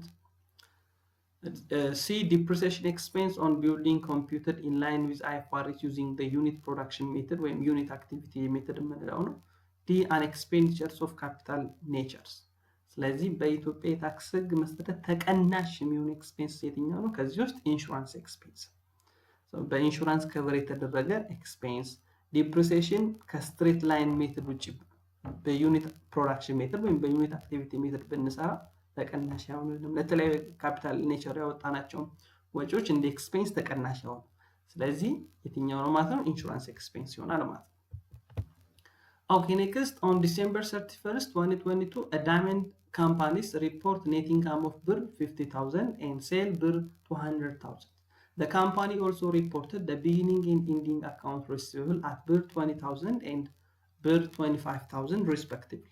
So Diamond will report cash collected from a customer in its 2022 statement of cash flow indirect method in the amount of net take normal. ስለዚህ ይህ ድርጅት ኔት ኢንካም 50 ሺህ ያለው ሴል ደግሞ 200 ሺህ ነው። ሶ ቢጊኒንግ እና ኢንዲንግ ሪሲቨር ተሰጥቶና ቢጊኒንግ ኢንዱ 20 ሺህ ነው። ኢንዲንጉ ስንት ነው? 25 ሺህ። ስለዚህ አካውንት ሪሲቨር በምን ያክል ኢንክሪዝ አድርጓል ማለት ነው? በ5000 ኢንክሪዝ አድርጓል ማለት በ5000 ኢንክሪዝ አድርጓል። ስለዚህ የተጠየቀው ምንድነው? ዳይመንድ ዊል ሪፖርት ካሽ ኮሌክትድ ፍሮም ከስተመር ከከስተመሩ የሰበሰበው በዚህ ፔሪድ የሰበሰበው ካሽ ኮሌክትድ ምን ያክል ነው? በ2022 ሜትር። ስለዚህ መልሳችን የሚሆነው ሲ ነው። ለምንድነው ሲ የሚሆነው? ምክንያቱም አካውንት ሪሲቨብል ኢንክሪዝድ ባይ 5000 ምክንያቱም ቢጊኒንግ 20 ሺህ ነው ኢንዲንጉ 25000 ስለሆነ ማለት። ስለዚህ ሴሉን አስቀመጥን 200,000 አካውንት ሪሲቨብል ምን አድርጓል? ዲክሪዝ ቢያደርግ እንደምረው ነበር። ኢንክሪዝ ቢያደርግ ደግሞ እንቀንሰዋለን። ስለዚህ በዚህ ኬዝ ምን አድርጓል? ኢንክሪዝ ነው ያደረግነው። ስለዚህ ኢንክሪዙን ስንቀንሰው ስንት ይሆናል? 195። ለምንድን ነው አካውንት ሪሲቨብል ኢንክሪዝ የምንቀንሰው? ምክንያቱም አካውንት ሪሲቨብል ኢንክሪዝ አድርጓል ማለት በዱቤ ነው እየሸጥን ያለ ነው ማለት ካሽ ኮሌክሽኑ ይቀንሳል ማለት የምንሰበስበው የካሽ መጠን ይቀንሳል። ምክንያቱም አካውንት ሪሲቨብል ታይም ቱ ታይም ኢንክሪዝ እያደረገ ከሆነ ሽያጫችን በዱቤ ነው። ስለዚህ ምንም የሚሰበስብ ምን የለም ማለት ነው፣ ካሽ የለም። ስለዚህ ኢንክሪዚንግ አካውንት ሪሲቨብል ከካሽ ኮሌክሽን ፍሮም ከስተመር ይቀንሰዋል። ስለዚህ በዚህ ኬዝ 5000 ኢንክሪዝ ስላደረገ ስንት ይሆናል? 195 ይሆናል ማለት ነው። ኦኬ ኔክስት ሳውዝ ሊሚትድ ካምፓኒ ዩዝ አላዋንስ ሜተድስ ኦፍ አካውንቲንግ ፎር አንኮሌክተብል። ስለዚህ አካውንት ሪሲቨብል አንድ ኮሌክተብሎችን ሪከርድ የምናደርገው በአድቫንስ ሜተድ ነው በዚህ ኬስ። ነገር ግን ሁለት ሜተዶች አሉን፣ ዳይሬክት ሜተድ እና አድቫንስ ሜተድ አለ። ካምፓኒው የሚጠቀመው አድቫንስ ሜተድ ነው ተብሏል። So analysis of the long outstanding balance of BRL 500,000 expected from a customer Z reveals that the amount will not be collected because of disappearance of the customer following the bankruptcy. ስለዚህ ለከስተመር ዜድ የሰጠነው ከስተመር ዜድ ጋር የምንሰበስበው የሪሲቨብል አማውንት ነበረን 500,000 ብር። ስለዚህ ይህ 500,000 ብር በቃ አይሰበሰብም ብለን ወስነናል። ምክንያቱም ከስተመራችን ባንክራፕሲ ከገጠመው በኋላ ዲስአፒራንስ ወይም ስለጠፋና ማግኘት ስላልቻለን አይከፍልም ብለን ስላመነ እንዴት ነው መመዝገብ ያለብን? ኮሬክት ጆርናል ኢንትሪ የትኛው ይመስላል የተጠየቀው። ስለዚህ አድቫንስ ሜተድን የምንከተል ከሆነ መጀመሪያ የምንመዘግበው ምን አድርገን ነው? ባድ ዴብት ኤክስፔንስን 500,000 እናደርግና አድቫንስ ፎር አንኮሌክተብል አማውንትን ክሬዲት አድርገን ነው የምንመዘግበው አት ዘ ቢጊኒንግ ማለት ነው። አት ዘ ቢጊኒንግ ኤስቲሜትድ አማውንት አድርገን ላይሰበሰብ ይችላል የምንለው የሪሲቨብል መጠን ባድ ዴብት ኤክስፔንስ ዴቢት አድቫንስ ፎር አንኮሌክተብል አማውንት እንደዚህ ብለን ነበር ሪከርድ የምናደርገው። ነገር ግን at the point አይሰበሰብም ብለን ስናምን ደግሞ አድቫንስ ፎር አንኮሌክተብል አማውንቱን 500,000 ዴቢት አካውንት ሪሲቨብሉን ክሬዲት እናደርጋለን። ስለዚህ መልሳችን ምን ይሆናል? ቢ ነው። ዴቢትድ አድቫንስ አንኮሌክተብል ኤንድ ክሬዲትድ ሪሲቨብል ባይ 500,000 ቢለው ትክክለኛ መልስ ይሆናል ማለት ነው።